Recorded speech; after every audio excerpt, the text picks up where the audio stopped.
Everyone, very good morning to all of you. I hope आप सभी के studies बहुत अच्छे से चल रहे होंगे। डियर फ्रेंड्स, जिनके भी एग्जामिनेशंस अभी होने वाले हैं, डेट इज़ 11, 12 एंड 13 को, मुझे सारे सब्जेक्ट्स का तो नहीं मालूम, बट जिनके भी एग्जामिनेशंस होने वाले हैं, मैं जो भी फर्स्ट टाइम यूज़र हैं जो कि एग्जामिनेशन देने जा रहे हैं, मैं उनसे ये रिक्वेस्ट करूँगी कि आप यूजीसी के ऑफिशियल वेबसाइट पे जाइए और यहाँ पे एक मॉक टेस्ट का ऑप्शन है, करेक्ट। इस मॉक टेस्ट के ऑप्शन को जब आप क्लिक करोगे तो आपको यहाँ पे एक ऑप्शन मिलेगा जिसमें जाकर आप एग्जामिनेशन हॉल में किस तरीके का इन्वॉल्वमेंट है आप उससे रूबरू ज़रूर होइए। बिकॉज ऐसा ना हो कि आप सब कुछ मेहनत करके जा रहे हो पर एग्जाम में कहीं ना कहीं आप नर्वसनेस फील करो, है ना।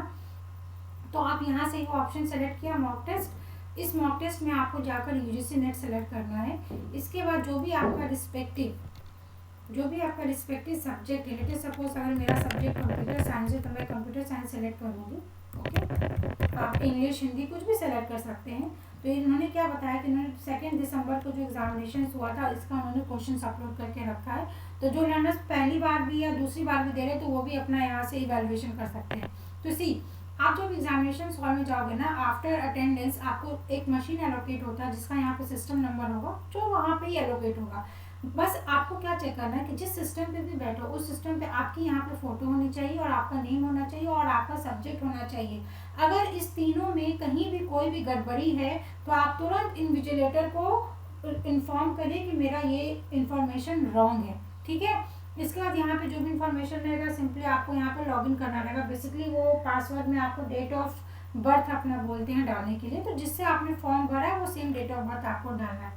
उसके बाद ये इंस्ट्रक्शन आता है जो आपको पढ़ना रहता है। 15 मिनट पहले ये इंस्ट्रक्शन ओपन हो जाता है तो आप इसको एक बार रीड कर लेना। इसमें ऐसा कुछ भी खास रहता नहीं है, वो मैं आपको बता देती हूँ।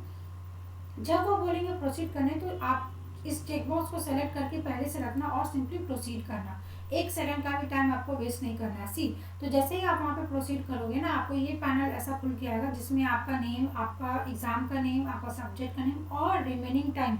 यहाँ पे बिकॉज सिर्फ पेपर 2 है इसलिए ये 2 घंटे दिखा रहा है, अदरवाइज एग्जाम में आपका ये 3 आवर्स का रहेगा, करेक्ट। इसके बाद ये आपका क्वेश्चन का पैनल है जिसमें देखो इस तरीके से क्वेश्चंस आपके गिवन रहेंगे। आपका ये क्वेश्चन रहेगा, यहाँ पे ऑप्शंस रहेंगे। लेट सपोज मुझे इस क्वेश्चन का ये आंसर मालूम है तो मैंने 1 सेलेक्ट किया, मैंने यहाँ से 7 नेक्स्ट किया। तो जैसे ही आप 7 नेक्स्ट कर रहे हो इसका चेंज कलर हो गया ग्रीन। तो ग्रीन मीन्स कि आपने उस क्वेश्चन को करेक्टली आंसर किया है। ग्रे का मीनिंग कि अभी तक आपने 99 क्वेश्चन को विजिट नहीं किया। लेट सपोज मुझे क्वेश्चन 2 नहीं आ रहा है तो मैंने क्या किया, मैं यहाँ से नेक्स्ट पे चली गई। तो जैसे ही मैं नेक्स्ट पे चली गई ये मुझे क्या बता रहा, अनआंसर्ड। तो ये अनआंसर्ड क्यों इंपॉर्टेंट है और इस पर मैं ये बोलना चाहूँगी कि जब आपके लास्ट के 10 मिनट्स आप बफर में रखते हो ना कि आपको तुक्का मारना है, उस टाइम पे लेट सपोज अगर मेरा 35 पीरियड है तो मैं यहाँ से नेक्स्ट नेक्स्ट नेक्स्ट नहीं करूँगी। अगर मुझे दिख रहा है कि मेरा ये क्वेश्चन डेड है तो मैं सिंपली इस पैनल में जाकर, आप इस पैनल से यहाँ पे 36 को सिलेक्ट करोगे तो यहाँ पे आपका क्वेश्चन 36 आ जाएगा।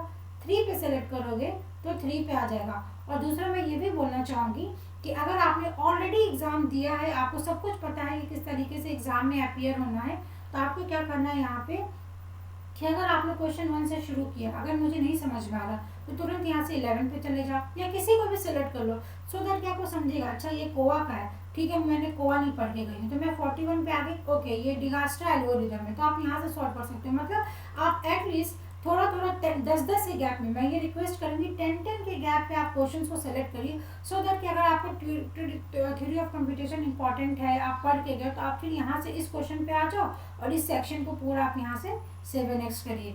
जैसे क्योंकि क्या होता है कि लास्ट टाइम पे ये देखा गया है कि बहुत सारे ऐसे लर्नर्स थे जिनके लास्ट में उन्होंने 90 to 100 में आके सॉफ्टवेयर इंजीनियरिंग और डेटाबेस मैनेजमेंट दिया था। तो क्या करना था आपको, सिंपली अगर मुझे नहीं आ रहा था क्वेश्चन तो आप 90 क्वेश्चन पे जाते, अच्छा ये सिक्योरिटी का क्वेश्चन है आपको आता है तो ठीक है, आपने इसको यहाँ से 7 नेक्स्ट कर दिया। तो मतलब आपको किसी भी पॉइंट पर क्वेश्चन नहीं जा रहा है ना तो आप इस पैनल का यूज़ करके यहाँ से स्विच ज़रूर करिए। क्यों? क्योंकि मैंने आपको बताया है कि आपको 1 आवर में पूरा 100 का 100 क्वेश्चन आपको क्या होना चाहिए, आइदर ग्रीन होना चाहिए, आइदर पर्पल होना चाहिए। पर्पल का ये मीनिंग है कि लेट सपोज मुझे क्वेश्चन 2 में थोड़ा डाउट है, मतलब मुझे मालूम है कि ऑप्शन 2 नहीं तो 3 होगा, तो मैं इसको फिर से बाद में देखूंगी तो मैं इसको क्या कर दूंगी, save and mark for review. तो ये आपका पर्पल हो जाएगा। मतलब कि अगर आपने रेड है, अगर आपका कोई भी क्वेश्चन रेड है तो उसके आपको कोई भी मार्क्स नहीं मिलेंगे, 0 मार्क्स मिलेंगे। पर अगर आपका क्वेश्चन पर्पल है, पर्पल का मतलब कि वो इवैल्यूएशन के लिए जाएगा। इसलिए at the end of the examination, मतलब अगर 5 मिनट बचा है तो 5 मिनट में आपको ये सारा रेड जो आपने रेड है या कहीं भी अगर ग्रे है तो सबको आपको क्या करना है, ग्रीन में कन्वर्ट करना है। आई एम रिपीटिंग अगेन, किसी भी क्वेश्चन में आपका रेड और ग्रे नहीं होना चाहिए। हर एक क्वेश्चन को आप तुरंत ऐसे सेलेक्ट करोगे, तुरंत कोई भी ऑप्शन सेलेक्ट करोगे, सेव नेक्स्ट, फिर 36 को सिलेक्ट किया, फिर इस ऑप्शन को सिलेक्ट किया, सेव नेक्स्ट, तो पूरा आउट ऑफ 150 आपका 150 आइदर ग्रीन होना चाहिए, नहीं तो पर्पल होना चाहिए। तो this was a small information जो मुझे आपको देना था। आई होप आपको ये इन्फॉर्मेशन समझ में आया। इसके बाद मैं आपको ये बोलना चाहूँगी, difference in combined series the extra step is very important for computer science aspirants, because we are uploading video जो कि एकदम से रिलेवेंट है और टू द पॉइंट है, ठीक है। इसमें कोई भी ऐसा नहीं होता है कि आप 10 मिनट्स में हो रहा होगा, तो let me assure you 10 minute में आपके 10 क्वेश्चन सॉल्व होंगे। किसी भी अगर आप अनदर प्लेटफॉर्म पे जाते हैं तो वहाँ पे आपको पूरे 1 आवर में वो लोग 10 क्वेश्चन सॉल्व कराते हैं। तो हमने ऑलरेडी काफ़ी